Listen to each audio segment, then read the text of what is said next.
Sorry, the current permissions prevented that action. We're getting a strange error this morning on all warehouse shipments. What's a person to do when you've got issues in Dynamics?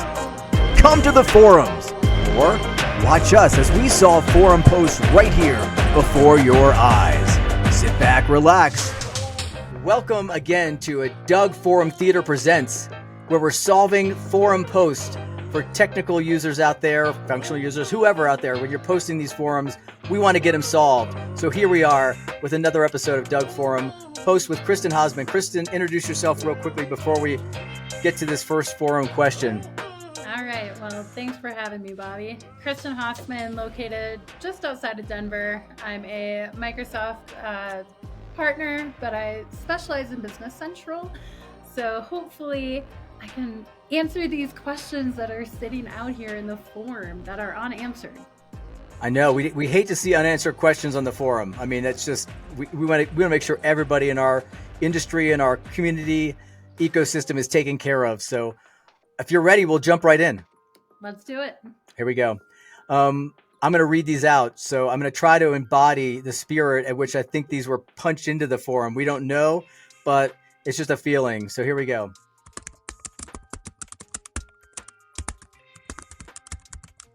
Dear Kristen, hello. We're working for a client on our environment and we transferred the environment to the client tenant. All of the users in the environment were moved to the client environment. Can you advise how to remove them or to force remove them? Signed, Has. That's H-A-Z-Z. Has, we've got you. Kristen, what do you suggest in this, or what do you see? Well, so if that support ticket came into me, the first thing I would ask is what version they're on, because I've actually done this transfer environment before, and I was looking back at my notes and the users didn't come over. So I started to get really confused on how did the users come over. So I started digging and I found the Microsoft Learn documentation for this process. And it specifically says after the environment has been moved, that any users that were added to the environment prior to the move, while they're still connected to the old Microsoft Entra account, they won't be migrated to the new Microsoft Entra tenant. Interesting. So that tells me that they should not have come over. And that kind of correlates with the notes that I had as well. So I went a little bit further just to keep digging down this rabbit hole. And I went to centralq.ai, which is a kind of like a chat GPT for specifically Business Central. And I found a post out here from Stefano Dimiliano, who is also a Microsoft MVP.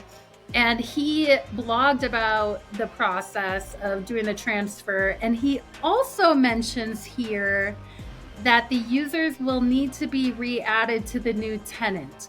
Interesting. So that's why I'm wondering, A, what version?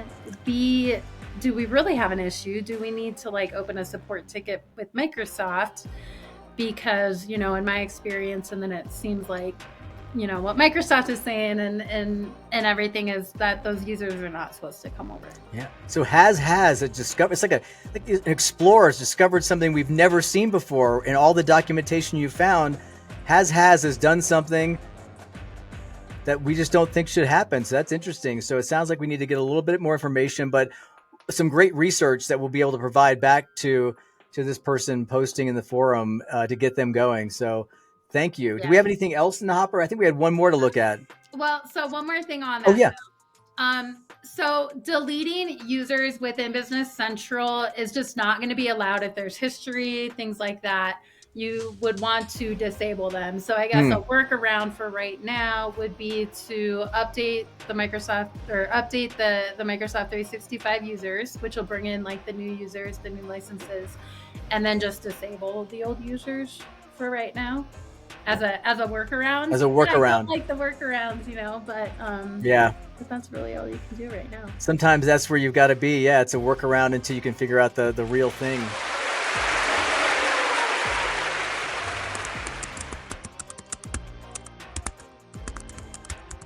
This next post comes to us again from the BC forum, and yeah, we got some audience applause on that one, ready to go. I heard it back there.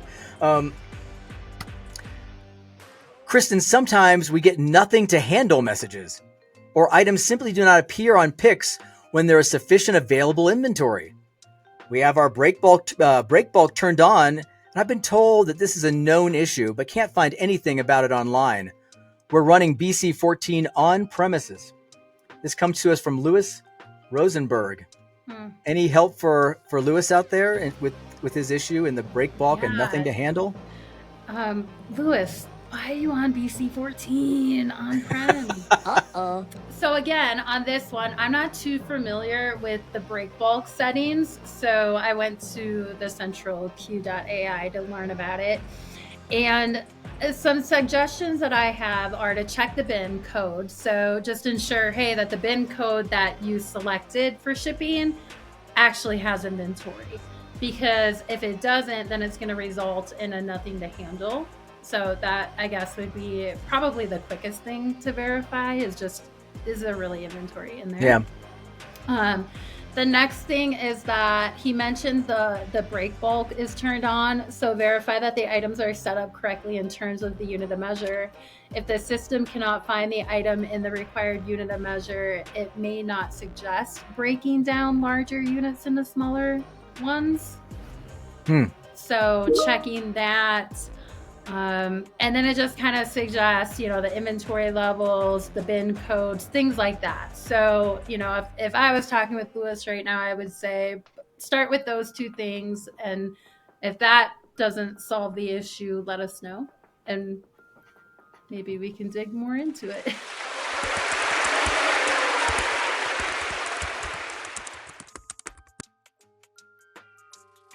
Awesome. Well, that's all we have today for Doug Forum Theater. So happy to have you, Kristen, to be here with us this is the inaugural presentation. So hoping to do more of these and again, shine light on the forums and help solve problems. Awesome. Thanks for having me, Bobby. Thank you.